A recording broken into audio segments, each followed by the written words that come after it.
Okay, students. In today's class, we will discuss some basic accounting concepts.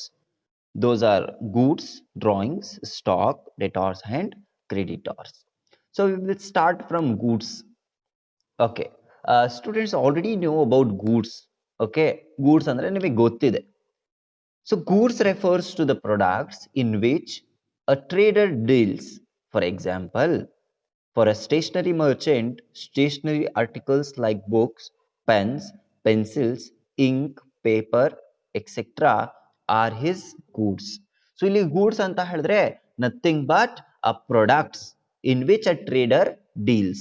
ಆ product ಅನ್ನ trader ಅಂತ ಹೇಳಿದ್ರೆ ಯಾರು ಅಂತ ಹೇಳಿದ್ರೆ ಸೆಲ್ಲರ್ ಮತ್ತೆ ಬೈಯರ್. ಸೆಲ್ಲರ್ ಮತ್ತೆ ಬೈಯರ್ ಏನ್ ಮಾಡ್ತಾನೆ ಅಂತ ಹೇಳಿದ್ರೆ ಗೂಡ್ಸ್ ಮತ್ತೆ ಸರ್ವಿಸಸ್ ಗೆ ಇಲ್ಲಿ ಸೇಲ್ಸ್ ಮತ್ತೆ ಪರ್ಚೇಸ್ ಮಾಡ್ತಾನೆ. ಸೊ ಇಲ್ಲಿ ಯಾವ್ದೆಲ್ಲ ಐಟಮ್ಸ್ ಗೆ ಓಕೆ ಒಂದು ಟ್ರೇಡರ್ ಸೇಲ್ ಅಥವಾ ಪರ್ಚೇಸ್ ಮಾಡ್ತಾ ಇದ್ದಾನೆ ಅಂತ ಹೇಳಿದ್ರೆ ಆ ಐಟಮ್ಸ್ ಗೆ ಇಲ್ಲಿ ನಾವು ಗೂಡ್ಸ್ ಅಂತ ಕರಿತೀವಿ. ಅದರಿಂದ example stationery merchant. For a stationery merchant stationery articles like ಒಂದು ಸ್ಟೇಷನರಿ ಸೆಲ್ಲರಿಗೆ ನೀವು ಒಂದು ಶಾಪಿಗೆ ಹೋಗ್ತೀರಾ, ಸ್ಟೇಷನರಿ ಶಾಪಿಗೆ ಅವನಿಗೆ ಏನೆಲ್ಲ ಗೂಡ್ಸ್ ಆಗಿರ್ತವೆ ಅಂತ ಹೇಳಿದ್ರೆ ಬುಕ್ಸ್ ಇರ್ಲಿ, ಪೆನ್ಸ್ ಇರ್ಲಿ, okay like pencils, ink, then paper, the scissor, whether it may be a crayons, sketch pens, ಇದೆಲ್ಲದೂ ಕೂಡ ಏನಾಗುತ್ತೆ ಅಂತ ಹೇಳಿದ್ರೆ ಆ ಸ್ಟೇಷನರಿ ಮರ್ಚೆಂಟ್ಗೆ ಗೂಡ್ಸ್ ಆಗಿರ್ತವೆ. ಇದು ಒಂದು ಎಕ್ಸಾಂಪಲ್ ಹೇಳಿದ್ದು. ಓಕೆ, ಬರೀ ಇಷ್ಟೇನಾ? ಓಕೆ ಲೈಕ್ ಗೂಡ್ಸ್ ಅಂತ ಹೇಳಿದ್ರೆ ಲೈಕ್ ಬುಕ್ಸ್, ಪೆನ್, ಪೆನ್ಸಿಲ್, ಇದು ಎಷ್ಟೇನಾ ಗೂಡ್ಸ್? ನೋ. ಬರೇ ನಾನೇನ್ ಹೇಳಿದೆ, ಸ್ಟೇಷನರಿ ಮರ್ಚೆಂಟಿಗೆ, ಸ್ಟೇಷನರಿ ಸೆಲ್ಲರಿಗೆ, ಸ್ಟೇಷನರಿ ಡೀಲರಿಗೆ ಇದೇನಾಗಿರುತ್ತೆ ಅಂತ ಹೇಳಿದ್ರೆ ಗೂಡ್ಸ್ ಆಗಿರುತ್ತೆ. ಆ ತರಾನೇ okay like household items like for example ನಾವು ಡಿಟರ್ಜೆಂಟ್ಸ್ ಯೂಸ್ ಮಾಡ್ತೀವಿ. ಲೈಕ್ ಇನ್ನೊಂದು ಫೋಟೋಲ್ಲಿ ನೀವು ನೋಡಬಹುದು. Okay, you can see Tide, ಓಲೆ, then durable cells, okay like ಡಾಲ್ವಿ, ಬಾಂಡ್, ಇದೆಲ್ಲ ಏನಂತ ಹೇಳಿದ್ರೆ ಟೂತ್ ಪೇಸ್ಟ್, ಬ್ರಷ್, ಸೋಪ್, ಇದು ಕೂಡ ಐಟಮ್ಸ್ ಆಗಿರ್ತವೆ. ಎಲ್ಲಿ ಅಂತ ಹೇಳಿದ್ರೆ ಹೌಸ್ ಹೋಲ್ಡ್ ಐಟಮ್ಸ್ ಅಲ್ಲಿ. ದೆನ್ ಫುಡ್ ಐಟಮ್ಸ್ ಅಲ್ಲಿ ಬೇರೆದೆಲ್ಲ ಗೂಡ್ಸ್ ಆಗಿರ್ತವೆ ಲೈಕ್ ರೈಸ್, ವೀಟ್, ಜಾರ್, ಇದೆಲ್ಲ ಏನಂತ ಹೇಳಿದ್ರೆ food related goods.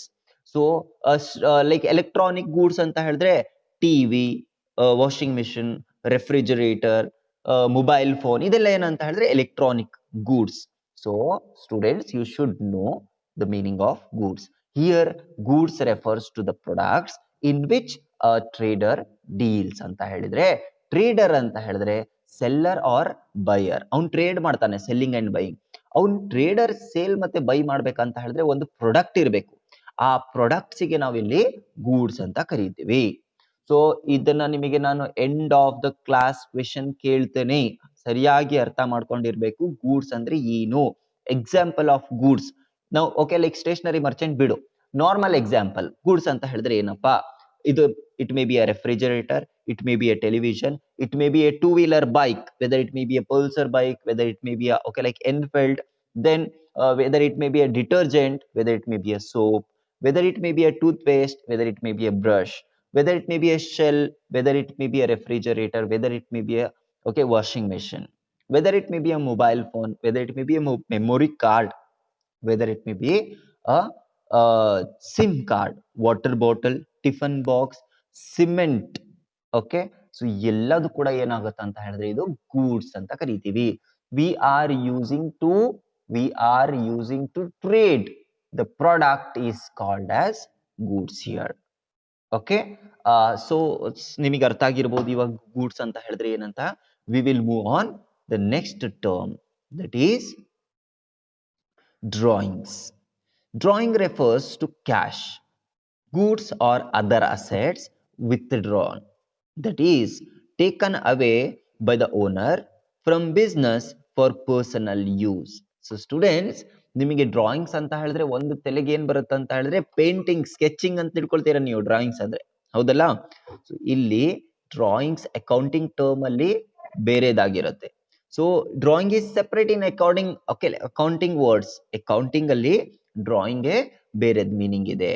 So sketch ಮಾಡೋದು, ದೆನ್ ಪೇಂಟ್ ಮಾಡೋದು, ಅದಕ್ಕೆ ಡ್ರಾಯಿಂಗ್ ಅಂತ ಕರೆಯೋದಿಲ್ಲ ಇಲ್ಲಿ accounting.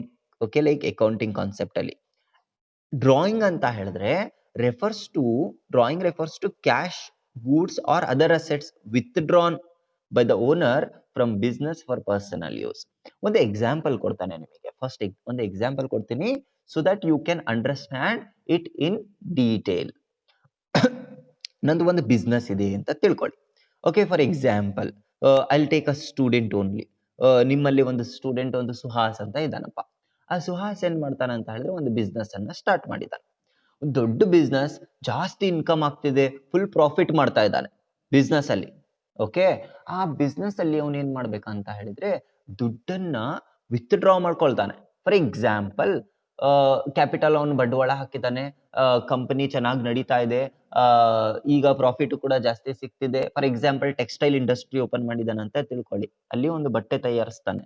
So in that industry he is earning more and more, ಜಾಸ್ತಿ ಪ್ರಾಫಿಟ್ ಮಾಡ್ತಾ ಇದ್ದಾನೆ. ಆ ಪ್ರಾಫಿಟ್ ಏನ್ ಮಾಡ್ತಾನೆ ಅಂತ ಹೇಳಿದ್ರೆ he is withdrawing for personal use. ಅವಂದೇ ಪರ್ಸನಲ್ ಯೂಸಿಗೆ ಅವನೇನ್ ಮಾಡ್ತಾನೆ, ಬಿಸ್ನೆಸ್ ಇಂದ ದುಡ್ಡು ತಕ್ಕೊಳ್ತಾನೆ ವಾಪಸ್.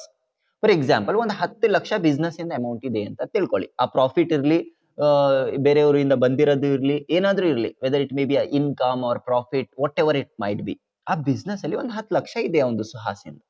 ಅವನೇನ್ ಮಾಡ್ತಾನೆ, he is withdrawing 1 lakh rupee from that. ಆ 10 ಲಕ್ಷ ಇಂದಲ್ಲಿ 1 ಲಕ್ಷ ತಕ್ಕೊಳ್ತಾನೆ. ಏನಕ್ಕೋಸ್ಕರ ತಕ್ಕೊಳ್ತಾ ಇದ್ದಾನೆ, ಫಾರ್ ಪರ್ಸನಲ್ ಯೂಸ್. ಓಕೆ, ಅವ್ನು ಪರ್ಸನಲ್ ಯೂಸಿಗೆ ತಕ್ಕೊಳ್ತಾ ಇದ್ದಾನೆ, ಬಿಸ್ನೆಸ್ ಪರ್ಪಸ್ಗೆ ತಗೊಳ್ತಿಲ್ಲ. ನಂದು ಬಿಸ್ನೆಸ್ ನಾನು ಡೆವಲಪ್ ಮಾಡ್ಬೇಕು, ಈ 1 ಲಕ್ಷ ತಗೊಂಡು ನಾನು ಫರ್ನಿಚರ್ ಪರ್ಚೇಸ್ ಮಾಡ್ಬೇಕಪ್ಪ ಬಿಸ್ನೆಸ್ಸಿಗೆ ಅಂತ ತಗೊಳ್ತಿಲ್ಲ. ಅವನು ಪರ್ಸನಲ್ ಯೂಸ್, ಅವನ ಮನಿ ಯೂಸಿಗೆ ಏನ್ ಮಾಡ್ತಾ ಇದ್ದಾನೆ ಅಂತ ಹೇಳಿದ್ರೆ 1 ಲಕ್ಷ, 10 ಲಕ್ಷ ಅಲ್ಲಿ 1 ಲಕ್ಷ ತಕ್ಕೊಳ್ತಾ ಇದ್ದಾನೆ. ಹಿ is withdrawing 1 lakh rupee from out of 10 lakh rupees from the business ಇಂದ ತಕ್ಕೊಳ್ತಾ ಇದ್ದಾನೆ ಓನರೇ. ಏನಕ್ಕೋಸ್ಕರ, ಪರ್ಸನಲ್ ಯೂಸಿಗೆ. ಇದಕ್ಕೆ ನಾವೇನಂತ ಕರಿತೀವಿ, ಡ್ರಾಯಿಂಗ್ಸ್ ಅಂತ ಕರಿತೀವಿ. ಸೊ ಬರೀ ಕ್ಯಾಶ್ ಅಷ್ಟೇ ವಿತ್ಡ್ರಾ ಮಾಡೋದಲ್ಲ, ಗೂಡ್ಸ್ ಕೂಡ ವಿತ್ಡ್ರಾ ಮಾಡಬಹುದು. ಅಲ್ಲಿ ಗೂಡ್ಸ್ ಇಂದ ಒಂದು ಪಿಕ್ಚರ್ ಹಾಕಿದೀನಿ, ಒಂದು ಶಾಪಿಂಗ್ ಮಾಲ್ ಇದೆ ಅಂತ ತಿಳ್ಕೊಳ್ಳಿ. ಅವ್ನು ಆ ಮಾಲ್ ಇಂದ ಅವನ್ ಏನ್ ಮಾಡ್ತಾನೆ, ಪರ್ಸನಲ್ ಯೂಸಿಗೆ ಅವ್ನ ಮನೆಗೆ ತಕೊಂಡು ಹೋಗ್ತಾನೆ ಪ್ರಾಡಕ್ಟ್ಸ್, ಅದನ್ನು ಕೂಡ ವಿತ್ಡ್ರಾ ಮಾಡ್ದಂಗೆ. ಸೊ ಇಲ್ಲಿ assets, whether it may be a cash or goods, ಇಂಥವ ಅಸೆಟ್ಸ್ ಅನ್ನ ಇವನು ವಿತ್ಡ್ರಾ ಮಾಡ್ತಾನೆ, ತಕ್ಕೊಳ್ತಾನೆ. ಏನಕ್ಕೋಸ್ಕರ ಅಂತ ಹೇಳಿದ್ರೆ ಪರ್ಸನಲ್ ಯೂಸಿಗೆ. ಇದಕ್ಕೆ ನಾವ್ ಏನಂತ ಕರಿತೀವಿ, ಡ್ರಾಯಿಂಗ್ಸ್ ಅಂತ ಕರಿತೀವಿ. ಸೊ ಸ್ಟೂಡೆಂಟ್ಸ್, ಅರ್ಥ ಆಯ್ತಾ ಡ್ರಾಯಿಂಗ್ಸ್ ಅಂದ್ರೆ? ಅರ್ಥ ಆಯ್ತಾ? ಈ ಕಾನ್ಸೆಪ್ಟ್ ನಿಮಗೆ ಯಾವಾಗ್ಲೂ ಗೊತ್ತಿರಬೇಕು. ಬಿಕಾಸ್ ನಿಮಗೆ ಲೈಕ್ ಯಾವಾಗೆಲ್ಲ ನೀವು ಪ್ರಾಬ್ಲಮ್ಸ್ ಅನ್ನ ಸಾಲ್ವ್ ಮಾಡ್ತೀರಾ, ನೆಕ್ಸ್ಟ್ ಈ ಡ್ರಾಯಿಂಗ್ಸ್ ಕಾನ್ಸೆಪ್ಟ್ ಅನ್ನ ಬರುತ್ತೆ. ಸೊ ಹಾಗಾಗಿ ಡ್ರಾಯಿಂಗ್ಸ್ ಅಂದ್ರೆ ಏನು ಅಂತ ಸರಿಯಾಗಿ ಗೊತ್ತಿರಬೇಕು. So we will move on for next concept, that is stock. So students, stock and goods R similar word, but ಬೇರೆ ಬೇರೆ ಸಿಚುವೇಶನ್ಸ್ ಅಲ್ಲಿ ನಾವು ಯೂಸ್ ಮಾಡ್ತೀವಿ. ಸೊ ಸ್ಟಾಕ್ ಆರ್ ಇನ್ವೆಂಟರಿ, ಸ್ಟಾಕಿಗೆ ಇನ್ನೊಂದು ಹೆಸರು ಏನಂತ ಹೇಳಿ, ಇನ್ವೆಂಟರಿ ಅಂತ ಕರಿತೀವಿ. ನಾನು ಕ್ವೆಶನ್ ಕೇಳ್ತೇನೆ ಲಾಸ್ಟಿಗೆ, ಗೊತ್ತಿರಲಿ ನಿಮಗೆ. ಸ್ಟಾಕಿಗೆ ಇನ್ನೊಂದು ಹೆಸರು ಏನು, inventory. Stock is also called as inventory. Stock or inventory means the value of unsold goods or unused materials in a concern at any particular point of time. So illi Sir, screen is stuck, sir. Okay, you are not able to see the screen of stock. Yes, sir. Okay, now you can see the screen of stock. ನೋಡ್ತಿದ್ದೀರಲ್ಲ ಈಗ stock in the screen? No, sir. Is it is not? No, sir. Is it is not visible? No, sir. Okay. No, sir. One second. I will share once again.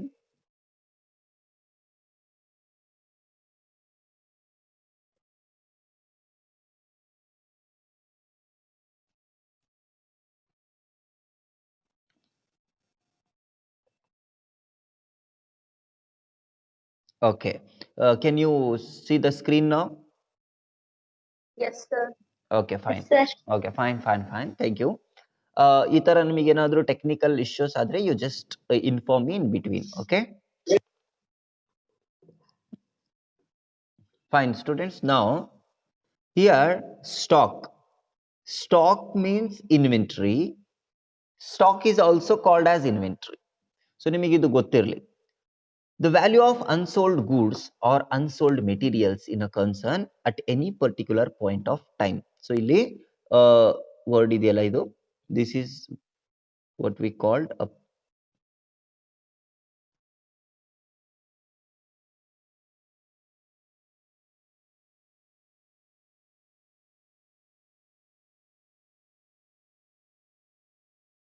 ಇಲ್ಲಿ ಈ word ಇದೆಯಲ್ಲ, this is point. Okay, so ಇಲ್ಲಿ stock or inventory means the value of unsold goods. So goods ನಿಮಗೆ ಗೊತ್ತಾಗಿದೆ, products ಗೆ ನಾವು ಇಲ್ಲಿ goods ಅಂತ ಕರೀತೀವಿ. ಆ ಗೂಡ್ಸ್ ಅಂತ ಹೇಳಿದ್ರೆ ನಾವು ಟ್ರೇಡ್ ಮಾಡೋದು, ಸೆಲ್ಲಿಂಗ್ ಮತ್ತೆ ಬೈಯಿಂಗ್ ಮಾಡೋದು. ಸೊ ಇಲ್ಲಿ ಅನ್ಸೋಲ್ಡ್ ಗೂಡ್ಸ್ ಸೇಲೇ ಆಗ್ಲಿಲ್ಲಪ್ಪ. ಒಂದು ವರ್ಷ ನಾನು ಹೇಳಿದೆ, ಸುಹಾಸ್ ಒಂದು ಬಿಸ್ನೆಸ್ ಸ್ಟಾರ್ಟ್ ಮಾಡಿದ್ದ. ಯಾವ ಬಿಸ್ನೆಸ್ ಅಂತ ಹೇಳಿದ್ರೆ ಟೆಕ್ಸ್ಟೈಲ್ ಇಂಡಸ್ಟ್ರಿ ಸ್ಟಾರ್ಟ್ ಮಾಡಿದ್ದ. ಕ್ಲಾತ್ಸ್ ಅನ್ನ ಮ್ಯಾನುಫ್ಯಾಕ್ಚರಿಂಗ್ ಮಾಡಿದ್ದಾನೆ. ಪ್ಯಾಂಟ್ ಮತ್ತೆ ಶರ್ಟ್, ಟಿ ಶರ್ಟ್ಸ್ ಇದಾವ ಅವನ ಹತ್ರ. ಸೊ ಆ pant, shirt, okay, T shirts ಅರ್ಧ ಏನಾಗಿದೆ, ಸೇಲ್ ಆಗಿದೆ, ಸೇಲ್ ಮಾಡಿಬಿಟ್ಟಿದ್ದೀರಾ. ಅದು ಏನಾಗುತ್ತೆ ಅಲ್ಲಿ, ಪ್ರಾಡಕ್ಟ್ಸ್, ದಟ್ ಈಸ್ ಗೂಡ್ಸ್ ಆಗುತ್ತೆ. ಇನ್ನು ಅರ್ಧ ಪ್ಯಾಂಟ್, ಶರ್ಟ್ ಮತ್ತೆ ಟಿ ಶರ್ಟ್ಸ್ ಹಾಗೆ ಉಳಿದಿದ್ದಾವೆ, ಸೇಲೇ ಆಗಿಲ್ಲ. ಆ ಸೇಲ್ ಆಗಿಲ್ಲಲ್ಲ ಅಂತ ಗೂಡ್ಸಿಗೆ, ಅನ್ಸೋಲ್ಡ್ ಗೂಡ್ಸ್, ಸೇಲೇ ಮಾಡಲಿಲ್ಲ ಅಂತ ಗೂಡ್ಸಿಗೆ ನಾವಿಲ್ಲಿ ಸ್ಟಾಕ್ ಅಂತ ಕರಿತೀವಿ ಅಥವಾ ಇನ್ವೆಂಟರಿ ಅಂತ ಕರಿತೀವಿ. Or unused materials. Unused materials ಅಂತ ಹೇಳಿದ್ರೆ ರಾ ಮೆಟೀರಿಯಲ್ಸ್. ಓಕೆ, ನನಗೆ ಒಂದು ಆನ್ಸರ್ ಹೇಳ್ಬೇಕು ನೀವು. ನಾನು ಕ್ಲಾತ್ಸ್ ಅನ್ನ ಮ್ಯಾನುಫ್ಯಾಕ್ಚರಿಂಗ್ ಮಾಡಬೇಕು, ಕ್ಲಾತ್ಸ್ ಅನ್ನ ರೆಡಿ ಮಾಡಬೇಕು, ಶರ್ಟ್ ಪ್ಯಾಂಟ್ ಅಂತ ಹೇಳಿದ್ರೆ ನನಗೆ ರಾ ಮೆಟೀರಿಯಲ್ ಏನು, ಕಚ್ಚಾ ವಸ್ತು ಏನು, ಎಂತ ಮೆಟೀರಿಯಲ್ ತಗೊಂಡು ನಾನು ಕ್ಲಾತ್ ಅನ್ನ ರೆಡಿ ಮಾಡ್ತೇನೆ? What is the raw material to prepare clothes? Yes, very good. What is your name? Chandana. Okay, Chandana, cotton is the raw material to prepare textile. ಹೌದಾ? ವೆರಿ ಗುಡ್, ವೆರಿ ಗುಡ್ ಚಂದನ. So ಇಲ್ಲಿ ನಾನು cotton ಅನ್ನ use ಮಾಡಿ ಏನ್ ಮಾಡ್ತೇನೆ, okay, textile ಅನ್ನ prepare ಮಾಡ್ತೇನೆ. So ಅದನ್ನ ನನಗೆ ರಾ ಮೆಟೀರಿಯಲ್ ಆಗತ್ತೆ. ಸೊ ನಾನೇನ್ ಮಾಡಿದ್ದೇನೆ, ಕಾಟನ್ ಅನ್ನ ಪರ್ಚೇಸ್ ಮಾಡಿದ್ದೇನೆ. ಬರೀ ಅರ್ಧ ಕಾಟನ್ ಅಷ್ಟೇ ಯೂಸ್ ಮಾಡಿದ್ದೀನಿ, ಇನ್ನು ಅರ್ಧ ಕಾಟನ್ ನನ್ನ ಹತ್ರನೇ ಇದೆ. ಅದನ್ನು ಕೂಡ ಏನಾಗತ್ತೆ ಇಲ್ಲಿ ಈಗ ಸ್ಟಾಕ್ ಆಗುತ್ತೆ. ಸೊ ಅನ್ಸೋಲ್ಡ್ ಗೂಡ್ಸ್ ಅನ್ನ ಅರ್ಧ ಸೇಲ್ ಮಾಡಿದ್ದೀನಿ, ಅರ್ಧ ಸೇಲ್ ಮಾಡಿಲ್ಲ ಅಂತ ಹೇಳಿದ್ರೆ ಏನ್ ಸೇಲ್ ಮಾಡಿರಲ್ಲ ನಾನು. Okay, the stock or inventory which kept with me only, that material are a stock, that is goods is called as stock over here.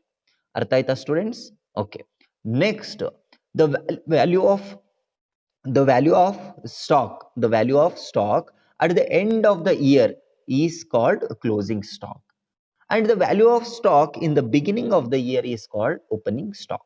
ಈ ಎರಡು ಕಾನ್ಸೆಪ್ಟ್ ನಿಮಗೆ ಸರಿಯಾಗಿ ಅರ್ಥ ಆಗ್ಬೇಕು, ಯಾಕಂದ್ರೆ ನೀವು next practical, okay, like questions ಅನ್ನ ಸಾಲ್ವ್ ಮಾಡ್ತಿದ್ದೀರಾ ಅಂತ ಹೇಳಿದ್ರೆ ಬ್ಯಾಲೆನ್ಸ್ ಶೀಟ್ ಪ್ರಿಪೇರ್ ಮಾಡ್ಬೇಕಾಗಿರುತ್ತೆ, trading profit and loss account prepare ಮಾಡ್ಬೇಕಾಗಿರುತ್ತೆ. ಆವಾಗ ನಿಮಗೆ ಸ್ಟಾಕ್ ಇಂದ ಡೀಟೇಲ್ ಅನ್ನ ಫಿಲ್ ಮಾಡ್ಬೇಕಾಗಿರುತ್ತೆ ಅಲ್ಲಿ. ಸೊ ಅಲ್ಲಿ ಫಿಲ್ ಅಪ್ ಮಾಡ್ಬೇಕಂತ ಹೇಳಿದ್ರೆ ನಿಮಗೆ ಗೊತ್ತಿರಬೇಕು ಓಪನಿಂಗ್ ಸ್ಟಾಕ್ ಅಂದ್ರೆ ಏನು, ಕ್ಲೋಸಿಂಗ್ ಸ್ಟಾಕ್ ಅಂತ ಹೇಳಿದ್ರೆ ಏನು. ಸೊ ಓಪನಿಂಗ್ ಸ್ಟಾಕ್ ಅಂತ ಹೇಳಿದ್ರೆ ಫಾರ್ ಎಕ್ಸಾಂಪಲ್ ಇಯರ್ ಎಂಡಿಗೆ, ಫಾರ್ ಎಕ್ಸಾಂಪಲ್ 31st ಮಾರ್ಚ್ಗೆ ನಿಮ್ದು ಇಯರ್ ಕಂಪ್ಲೀಟ್ ಆಗಿದೆ ಅಂತ ತಿಳ್ಕೊಳ್ಳಿ. ಅದು ಬೇಡ, ನಿಮಗೆ ಇನ್ನೊಂದು ಎಕ್ಸಾಂಪಲ್ ಕೊಡ್ತೀನಿ ಸಿಂಪಲ್ ಆಗಿ. ಇವತ್ತು ಸಂಜೆ, ಓಕೆ, ಬೈ ಟುಡೇ ನೈಟ್ ನಿಮ್ಮ ಹತ್ರ 10 ಶರ್ಟ್ ಇತ್ತು ಅಂತ ತಿಳ್ಕೊಳ್ಳಿ, ಸೇಲ್ ಮಾಡಕ್ಕೆ 10 ಶರ್ಟ್ಸ್ ಇತ್ತು ಸೇಲ್ ಮಾಡಕ್ಕೆ. ಅದರಲ್ಲಿ 5 ಶರ್ಟ್ಸ್ ಮಾತ್ರ ಸೇಲ್ ಮಾಡಿದ್ದೀರಾ, ಇನ್ನು 5 ಶರ್ಟ್ಸ್ ನಿಮ್ಮ ಹತ್ರನೇ ಇದೆ. ಆ 5 ಶರ್ಟ್ಸ್ ನಿಮ್ಮ ಹತ್ರ ಪೆಂಡಿಂಗ್ ಉಳಿದಿದೆಯಲ್ಲ, ಅದಕ್ಕೇನಂತ ಕರಿತೀರಾ ನೀವು? ಅದಕ್ಕೇನಂತ ಕರಿತೀರಾ? Unsold goods. Yeah, unsold goods, that is what we called stock, right? ಅದು ಸ್ಟಾಕ್ ಅದು. ಸೊ ಸಂಜೆ ನಿಮ್ಮ ಹತ್ರ ಉಳಿದಿರೋದು, ನೀವು ಕ್ಲೋಸ್ ಮಾಡ್ತಿದ್ದೀರಾ ಅಂಗಡಿ. ಓಕೆ, 5 ಶರ್ಟ್ಸ್ ಅನ್ನ ನೀವು, ಓಕೆ, ಲೈಕ್ ಅಲ್ಲೇ ಅಂಗಡಿಯಲ್ಲಿ ಇಟ್ಟು ಹೋಗ್ತಿದ್ದೀರಾ. So in the evening, at the time of closing the shop, you have kept 5 shirts in the room itself, okay, in the shop itself. ಅದಕ್ಕೆ ನಾವು ಏನಂತ ಕರಿತೀವಿ? ಕ್ಲೋಸಿಂಗ್ ಸ್ಟಾಕ್ ಅಂತ ಕರಿತೀವಿ. ನಮ್ಮ ಹತ್ರ ಇಷ್ಟು ಉಳಿದಿದೆ, ಇದು ಬೈ ಈವ್ನಿಂಗ್ ಕ್ಲೋಸಿಂಗ್ ಸ್ಟಾಕ್. ನೀವು ಬ್ಯಾಲೆನ್ಸ್ ಶೀಟ್ ಅಲ್ಲಿ, ಸಾರಿ, ಪ್ರಾಫಿಟ್ ಅಂಡ್ ಲಾಸ್ ಅಕೌಂಟ್ ಅಲ್ಲಿ ಬರೆಯುವಾಗ ಕ್ಲೋಸಿಂಗ್ ಸ್ಟಾಕ್ ಅಂತ ಬರೀತೀರಾ ಎಂಡಿಗೆ, ಇಷ್ಟು ಉಳಿದಿದೆ ಅಂತ ಹೇಳಿ. ಅಗೇನ್ ಮಾರ್ನಿಂಗ್ ಬಂದ ತಕ್ಷಣನೇ ನಿಮ್ಮ ಹತ್ರ ಇನ್ನೊಂದು 10 ಶರ್ಟ್ ಬರ್ತಾವೆ, ಹೊಸ ಶರ್ಟ್ ಬರ್ತಾವೆ, ಓಕೆ, ನೀವು ತಗೊಂಡ್ಬಂದಿರ್ತೀರಾ ಅದು ಸೇಲ್ ಮಾಡಕ್ಕೆ. ಸೊ ಮಾರ್ನಿಂಗ್ ನಿಮ್ಮ ಹತ್ರ ಎಷ್ಟು ಶರ್ಟ್ಸ್ ಇದಾವೆ? ಇವಾಗ ಮಾರ್ನಿಂಗ್ ಎಷ್ಟು ಶರ್ಟ್ ಇದಾವೆ ಅಂಗಡಿ ಓಪನ್ ಮಾಡುವಾಗ? 15. Yeah, we have how many shirts? 15 shirts. ಅದರಲ್ಲಿ 5 ಶರ್ಟ್ಸ್ ಹಳೆದು, ಓಕೆ, ಲಾಸ್ಟ್ ಡೇದು. ಇವಾಗ ಪರ್ಚೇಸ್ ಮಾಡಿರೋದು 10 ಶರ್ಟ್ಸ್. ಹಾಗಾದ್ರೆ ಟೋಟಲ್ ಯು ಹ್ಯಾವ್ 15 ಶರ್ಟ್ಸ್. ಅದರಲ್ಲಿ 5 ಶರ್ಟ್ಸ್ ಅನ್ನ ಏನ್ ಮಾಡ್ಕೊಂಡಿರ್ತೀರಾ ನೀವು ಅಂತ ಹೇಳಿದ್ರೆ ಓಪನಿಂಗ್ ಸ್ಟಾಕ್. ಈಗ ಮತ್ತೆ ಅದನ್ನ ಓಪನಿಂಗ್ ಸ್ಟಾಕ್ ಅಂತ ಕನ್ಸಿಡರ್ ಮಾಡ್ತೀರಾ. ನಿನ್ನೆ ಇತ್ತಲ್ಲ, ಅದೇ ಮಾರ್ನಿಂಗ್ ಯೂಸ್ ಮಾಡ್ತಾ ಇದ್ದೀವಿ, that is what we called a opening stock. So end ಮಾಡುವಾಗ ಕ್ಲೋಸಿಂಗ್ ಸ್ಟಾಕ್, ಅದೇ ಮತ್ತೆ ನೆಕ್ಸ್ಟ್ ಡೇ ಓಪನ್ ಮಾಡುವಾಗ ಓಪನಿಂಗ್ ಸ್ಟಾಕ್ ಅಂತ ಕರಿತೀವಿ. ಸೊ ಈ ಕಾನ್ಸೆಪ್ಟ್ ನಿಮಗೆ ಅರ್ಥ ಆಗಿರಬಹುದು. Okay, so we will move on for next concept, that is debtors. A very important concept student. ನಾನು ನಿಮಗೆ ಎಕ್ಸ್ಪ್ಲೇನ್ ಮಾಡಿದ್ದೆ ಮೊದಲೇನೆ ಫಸ್ಟ್ ಕ್ಲಾಸ್ ಮಾಡುವಾಗ. I explained about the debtors and creditors, which is a very important concept for your examination as well as your knowledge to prepare the practical solutions. So ಇಲ್ಲಿ ಡೆಟಾರ್ಸ್ ಅಂತ ಹೇಳಿದ್ರೆ ಸರಿಯಾಗಿ ಅರ್ಥ ಮಾಡ್ಕೊಂಡಿರ್ಬೇಕು. ಇದನ್ನ ಕರೆಕ್ಟ್ ಆಗಿ ಅರ್ಥ ಮಾಡ್ಕೊಂಡ್ರೆ ಮಾತ್ರ ನೀವೇನ್ ಮಾಡ್ತೀರಾ ಅಂದ್ರೆ ನೆಕ್ಸ್ಟ್ ಕಾನ್ಸೆಪ್ಟ್ ಅನ್ನ ಈಸಿಯಾಗಿ ಅರ್ಥ ಮಾಡ್ಕೊಳ್ತೀರಾ. Because debtors and creditors place a very important role in accounting concept. Debtors are persons or other entities who owe money to the business for buying goods and services on credit. And debtors are assets to the business. So ಇಲ್ಲಿ ಡೆಟಾರ್ಸ್ ಅಂತ ಹೇಳಿದ್ರೆ ಇದು ಬಿಸ್ನೆಸ್ಸಿಗೆ asset. So ಒಂದು photo ನೋಡಬಹುದು ನೀವು ಕೆಳಗಡೆ. ನಾನು ಒಂದು ಫೋಟೋನ ಡಿಸ್ಪ್ಲೇ ಮಾಡಿದ್ದೇನೆ. ಸೊ ಆ ಫೋಟೋಲಿ ಏನ್ ನೋಡ್ತಿದ್ದೀರಾ ನೀವು? ಏನೆಲ್ಲ ನೋಡ್ತಿದ್ದೀರಾ? What are all the things you can see in the photo?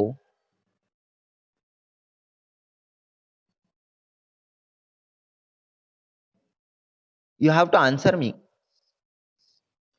ಹೇಳಬೇಕು ಏನೆಲ್ಲ ಇದೆ ಫೋಟೋ ಅಲ್ಲಿ. Hello student, it is audible? Can you hear me? Chandana? Yes, sir. Okay, can you hear me? ಕೇಳಿಸ್ತಿದೆಯಾ? Yes, sir. Okay, fine. So here, debtors are the person or entity. ಅದು ಒಂದು person ಆಗಿರ್ಲಿ, ಅದು ಒಂದು ಬಿಸ್ನೆಸ್ ಆಗಿರ್ಲಿ. So ಅವ್ರು ಏನ್ ಮಾಡ್ತಾರ ಅಂತ ಹೇಳಿದ್ರೆ, owes money to the business for buying goods and services on credit. ಅಂದ್ರೆ ಅವ್ರು ಬಿಸ್ನೆಸ್ಗೆ ದುಡ್ಡು ಕೊಡ್ಬೇಕಾಗಿರುತ್ತೆ. ಓಕೆ, ನಾನು ಹೇಳ್ದೆ ಒಂದು ಸುಹಾಸಿಂದ ಬಿಸ್ನೆಸ್ ಇದೆ, ಟೆಕ್ಸ್ಟೈಲ್ ಇಂಡಸ್ಟ್ರಿ ಇದೆ. ಅವನು ಡೈಲಿ 10 ಶರ್ಟ್ಸ್ ಅನ್ನ ಸೇಲ್ ಮಾಡ್ತಾ ಇದ್ದಾನೆ. ಒಂದ್ ದಿವಸ ಏನಾಗತ್ತ ಅಂತ ಹೇಳಿದ್ರೆ 5 ಶರ್ಟ್ಸ್ ಅನ್ನ ಸೇಲ್ ಮಾಡ್ತಾನಂತ ತಿಳ್ಕೊಳ್ಳಿ. he is going to sell shirts to the person on the basis of credit. ದುಡ್ಡು ಇಸ್ಕೊಳ್ಳೋದಿಲ್ಲ. ಒಂದು ಶರ್ಟ್ ಇಂದು 1000 rupees, ಟೋಟಲ್ 5 ಶರ್ಟ್ ಇಂದು 5000 rupees ನೀನ್ ನನಗೆ ಕೊಡ್ಬೇಕು, ಸಾಲ. ಓಕೆ, ಲೈಕ್ ಕ್ರೆಡಿಟ್ ಅವನಿಗೆ ಕೊಟ್ಟಿರ್ತಾನೆ, ದುಡ್ಡು ಬಂದಿರೋದಿಲ್ಲ. ಸೊ ಅವನ್ ಯಾರಿಗೆ ಆ ಶರ್ಟ್ಸ್ ಅನ್ನ ಕೊಟ್ಟಿರ್ತಾನಲ್ಲ, ಆ ಪರ್ಸನ್ ನಮಗೆ ಏನಾಗಿರ್ತಾನೆ, ಬಿಸ್ನೆಸ್ಸಿಗೆ ಡಿಟಾರ್ಸ್ ಆಗಿರ್ತಾನೆ. ಯಾಕೆ? ಅವ್ನು ನನಗೆ ದುಡ್ಡು ಕೊಡ್ಬೇಕು ಫ್ಯೂಚರ್ ಅಲ್ಲಿ. ಸೊ ಹಾಗಾದ್ರೆ ದುಡ್ಡು ನನಗೆ ಬರುತ್ತೆ ಫ್ಯೂಚರ್ ಅಲ್ಲಿ, ಹಾಗಾಗಿ ಅದು ನನಗೆ ಅಸೆಟ್ ಆಗಿರುತ್ತೆ. Debtors are assets to the business. So student simple ಆಗಿ ಗೊತ್ತಿರಬೇಕು, debtors are the person or entities, that means our business, who suppose to give money in future to the business. ಬಿಸ್ನೆಸ್ಸಿಗೆ future ಅಲ್ಲಿ ಅವ್ರು ನಮಗೆ ದುಡ್ಡು ಕೊಡ್ಬೇಕಾಗಿರ್ತಾರೆ. So ಅಂತ persons ಗೆ ನಾವಿಲ್ಲಿ ಡಿಟಾರ್ಸ್ ಅಂತ ಕರಿತೀವಿ. ಸೊ ಅಲ್ಲಿ ಪಿಕ್ಚರ್ ಅಲ್ಲಿ ನೋಡಬಹುದು ನೀವು, ಒಂದು ಮ್ಯಾಗ್ನೆಟ್ ಇದೆ, ಇನ್ನೊಂದು ಪರ್ಸನ್ ಇದ್ದಾನೆ. ಸೊ ಆ ಮ್ಯಾಗ್ನೆಟ್ ಏನ್ ಮಾಡ್ತಿದೆ ಅಂತ ಹೇಳಿದ್ರೆ, ಇಟ್ಸ್ ಗ್ರಾಪಿಂಗ್ ದ ಕರೆನ್ಸಿ, ದುಡ್ಡನ್ನ ಗ್ರಾಪ್ ಮಾಡ್ತಾ ಇದ್ದಾರೆ. ಓಕೆ, ಸೊ ಅದಂದ್ರೆ ಫಾರ್ ಎಕ್ಸಾಂಪಲ್ ಅದು ಒಂದು ಬಿಸ್ನೆಸ್ ಅಂತ ತಿಳ್ಕೊಳ್ಳಿ. ಸೊ ಇಲ್ಲಿ okay, this is the business and this is the debtors. So ಇವನು ಡೆಟಾರ್ ಆಗ್ತಾನೆ. ಇವನ್ ಏನ್ ಮಾಡ್ತಾ ಇದ್ದಾನೆ ಅಂತ ಹೇಳಿದ್ರೆ, ಇಲ್ಲಿ this person is giving money to the business, ಬಿಸ್ನೆಸ್ಸಿಗೆ ದುಡ್ಡು ಕೊಡ್ತಾ ಇದ್ದಾನೆ. ಸೊ ಬಿಸ್ನೆಸ್ ಏನ ಮಾಡಿತ್ತು ಅಂತ ಹೇಳಿದ್ರೆ, ಇವನಿಗೆ ಗೂಡ್ಸ್ ಅನ್ನ ಕೊಟ್ಟಿತ್ತು. ಓಕೆ, ಬಿಸ್ನೆಸ್ ಏನೋ ಗೂಡ್ಸ್ ಅನ್ನ ಕೊಟ್ಟಿತ್ತು.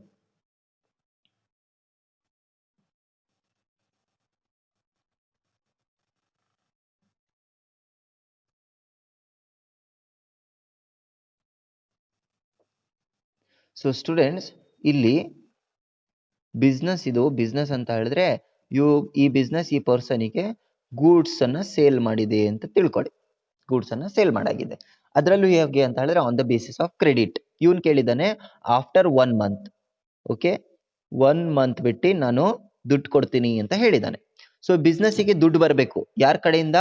ಈ ಪರ್ಸನ್ ಇಂದ ಬರಬೇಕು. ಬಿಸ್ನೆಸ್ಸಿಗೆ ದುಡ್ಡು ಬರಬೇಕು. ಯಾವಾಗ ಬರುತ್ತಂದ್ರೆ after 1 month.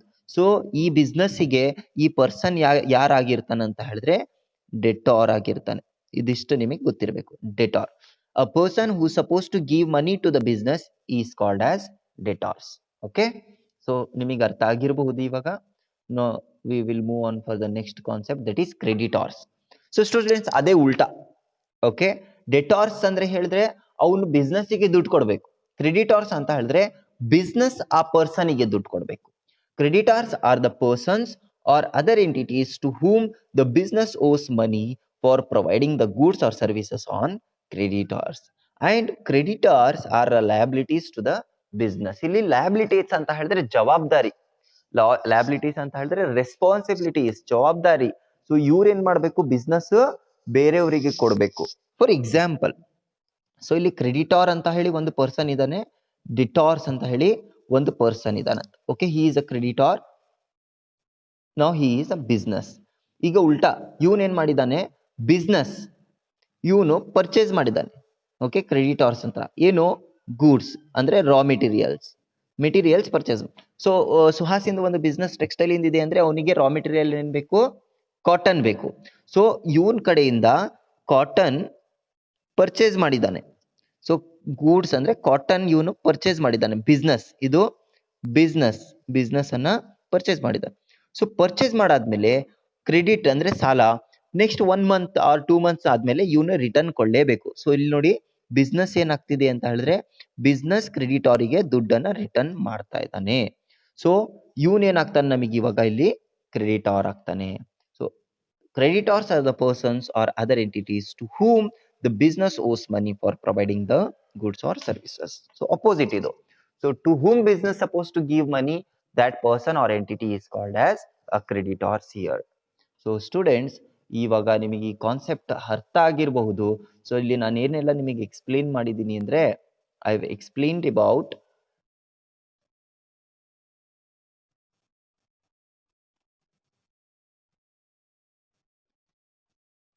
okay. Now here I explained about the concepts like goods, drawings, stock, and debtors and creditors. Hope you understood the concept very well.